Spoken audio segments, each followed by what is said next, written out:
Saint-Esprit. Amen. Le Seigneur soit avec vous. Frères et sœurs en Christ, bonjour. Nous avons pour objectif de faire une formation sur la Bible, puisqu'elle constitue, avec la tradition apostolique, les sources fondamentales de la révélation, c'est-à-dire les lieux par excellence où Dieu a parlé, s'est fait connaître.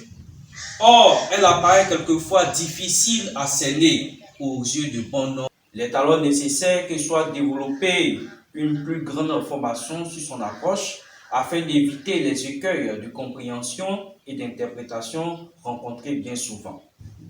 Dans le cadre de cette formation, il s'agira d'apporter une contribution à une première approche globale de la Bible. Ce n'est donc pas une formation pour spécialistes de la Bible, mais pour les débutants. Elle se fera en plusieurs parties. Pour cette première partie, nous traiterons de ce que n'est pas la Bible et de ce qu'elle est. Ce que n'est pas la Bible. La Bible n'est pas un livre de magie. Il ne s'agit pas de rechercher dans la Bible des recettes ou des formules à réciter ou à appliquer pour résoudre une situation comme on le fait pour les livres de magie ou pour les livres qui sont utilisés à cette fin. Cela permet d'éviter les usages fanatiques et fantaisistes de la Bible. La Bible n'est pas un livre de science. Il ne s'agit pas de résoudre les questionnements scientifiques que se pose l'homme, comme par exemple, y a-t-il des extraterrestres? Un jour, j'ai discuté avec un ami et je lui ai posé la question de savoir si les extraterrestres existent. Selon lui, il m'a répondu, la Bible n'en parle pas, donc il n'existe pas. Ce qui n'est pas juste. Il ne faut pas ainsi prendre la Bible. La Bible n'a pas pour fonction de répondre à ce genre de questions, ou encore à des questions comme à quel règne animal appartient le lièvre, comment se déroule le processus de la fermentation du glucose. Ce n'est pas cela le but de la Bible. Si l'on ne comprend pas bien ce principe, on risque de mettre en conflit la Bible et la science, alors que ce n'est pas le cas. La Bible et la science ne s'opposent pas. D'ailleurs, l'histoire scientifique montre de très nombreux hommes de foi, prêtres, religieux, fidèles laïcs, comme des grands scientifiques. Nous pouvons citer Grégoire Mendel, qui était moine et père fondateur de la génétique, l'abbé Lazzaro Spallanzani, religieux et biologiste et physicien, précurseur et pionnier de l'expérimentation en biologie. Nous pouvons citer le père Athanase Kircher, qui était un éminent savant encyclopédique du XVIIe siècle, pour ne citer que ceux-là. Bible et science ne s'opposent donc pas. La Bible n'est pas un livre d'histoire.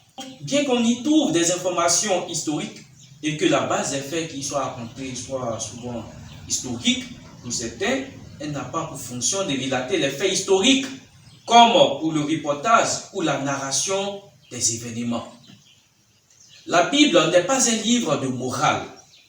La Bible n'est pas un livre de règles à appliquer afin de gagner la vie éternelle.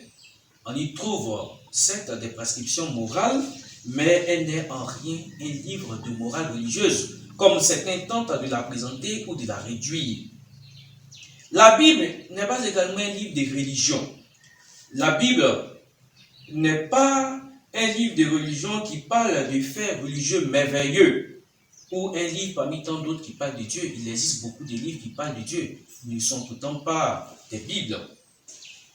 À ce stade de mon développement, vous me demanderez, alors, mais qu'est-ce que la Bible? Ce qui me permet d'aborder le deuxième volet de mon enseignement. Si l'on regarde plus attentivement en dehors de la Bible, on retrouve des expressions suivantes. Dieu dit, Jésus parla. Alors, c'est bien ce que nous révèle notre foi. La Bible n'est rien moins que la parole de Dieu. Cela veut-il dire que les cieux se sont ouverts, qu'une voix a parlé et que les hommes ont copié comme des écoliers à la dictée? L'histoire nous prouve le contraire, puisque le texte qui compose la Bible a été écrit sur plus d'un millénaire et en 3 langues, hébreu, araméen, grec.